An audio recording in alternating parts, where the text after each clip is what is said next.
It is Tuesday, May 26, 2020, in this quarantine. It's your boy, James Sims. And today I'm going to do a profile on a young point guard who is looking to be the future face of the Memphis Grizzlies franchise. I'm standing at 6'3", 175 pounds, and he looks as though he's turning 21 in August. Morant is proving to be one of the premier young NBA players. He's looking to be a superstar. Due to Zion's injury, he was able to keep and maintain his head start in the Rookie of the Year race. So it looks as though he's going to secure the 2019-20 Rookie of the Year, despite the shortened season, even though he's played 59 games. But Morant is a player who stepped up day one and exceeded expectations as he's gone on through the league. I think he has an incredible ceiling. I'll get to his comp in a bit. But let me start at where he was just in high school. So he grew up in Sumter, South Carolina. He went to Crestwood High School. And when he was a high school prospect, he was listed as a 6'2" combo guard who was 160 pounds. As you can tell, as you remember, he went to Murray State, so of course he wasn't as highly touted as a recruit as the other players that he would eventually come to play with. So he was out of the class of 2017. He decided to play.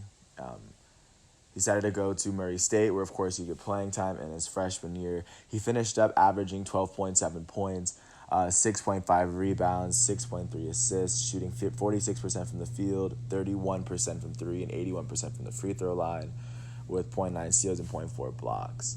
And this was his first year, and he was starting to become a player in his own right. But he had no idea that he would become the prospect that he was. And then the next year, he made that complete leap to becoming a top-tier, elite-level NBA prospect. His second year at Murray State, he started and played in 33 games because he had at least made it one game further in the in March Madness. He averaged 24.5 points, 5.7 rebounds, and 10 assists a game, 1.8 steals, 0.8 blocks, shooting 50% from the field, 36% from three, and 81% from the free throw line. So that is kind of what Morant's been up to. He ended up winning. He ended up being first team All Ohio Valley Conference, All Ohio Valley Conference tourney, the Ohio Valley Conference tourney MVP, the 2018-19 Ohio Valley Conference Player of the Year, and he was a consensus first team All-American. So that's kind of the resume that he left at Murray State. And of course, you remember he hopped on the scene, especially his sophomore year, after people would recognize what he was doing freshman year, but now he was in the public spotlight in his sophomore season. He was giving Zion Williamson a run for his money, but at the end of the day, he ended up playing at Murray State, so he ended up not winning the Player of the Year. And Zion was a more dynamic force on a more talent-heavy team, which pushed the weight sort of in Zion's favor. But Morant did a lot that he could, and he made his team. He performed to the level and did everything he needed to in the Ohio Valley Conference at Murray State until he was the number 2 overall pick in the 2019 NBA draft, where he went to the Memphis Grizzlies. And because he was the only top prospect playing in a situation where he was the number 1 option that played the whole season, in comparison, R.J. Barrett was put in a situation where he wasn't the main guy. He'd play under Julius Randle, and Zion Williamson was hurt for most of the season that the Pelicans did play. But Morant, as soon as his foot hit the ground, he kept running. He hasn't stopped. Morant has put up incredible numbers. He's averaging 17.6 points, 3.5 rebounds, 6.9 assists, shooting 49% from the field, 37% from three, and 77% from the free throw line. So of course he's starting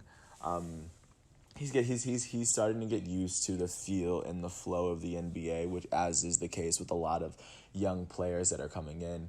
I think a lot of advantages for him are that he is really tall, he has really, really long arms and big hands, He's able to play point guard even though he's bigger than the average point guard, which gives him a little bit of leniency on how much he can really try on defense, even though he's still a hawk on defense. He can move really well. He has incredible vision. He can make the passes. He's probably one of the more faster players on the court, and we've seen him fly. And that, as an offensive talent, as an athletic talent, John Morant is really second to none. I like watching him play just I like watching him play in his one-on-one matchups when he likes taking players ISO, and he knows how to really get his team involved. And at a young age, his ability to lead this Memphis Grizzlies core, even this season, shows that he will be a remarkable leader down the line. I guess my comparison for him, I think he's an Allen Iverson, Penny Hardaway hybrid. He's I think he has 85% of Iverson's playmaking ability, and or playmaking and scoring ability, and I'd say he has 90% of Penny Hardaway's passing, which is basically great already in itself, and that's what those two were famous for. I think John Morant is going to be a very, very, very good player who will eventually get Hall of Fame nods. If he stays in Memphis, he'll be the greatest Memphis Grizzlies player ever. He's a player that can see himself in the MVP conversation almost every year once he gets started. I think it's going to be tough for him to be the best point guard in the league with Trae Young and Luka Doncic and other players that are coming in around his age that are dominant ball handlers. But I like what John Morant is as an individual talent, and also I think he's going to be elite because of due to the young the young core that Memphis built around him.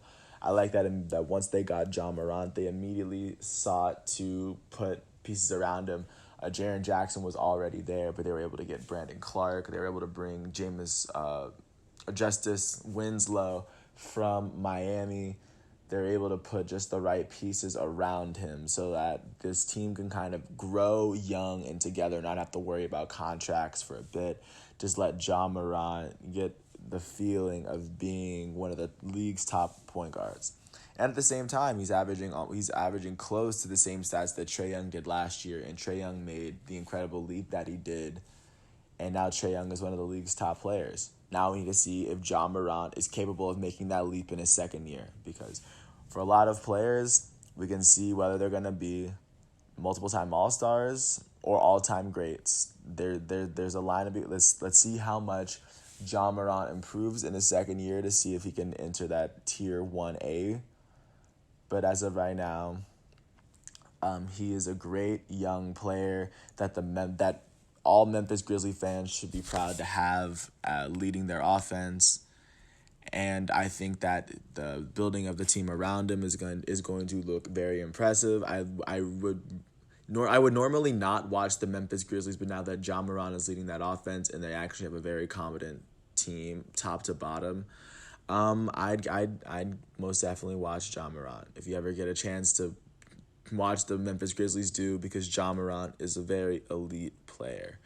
And with that, I'm gonna sign off. Have a nice day. Peace.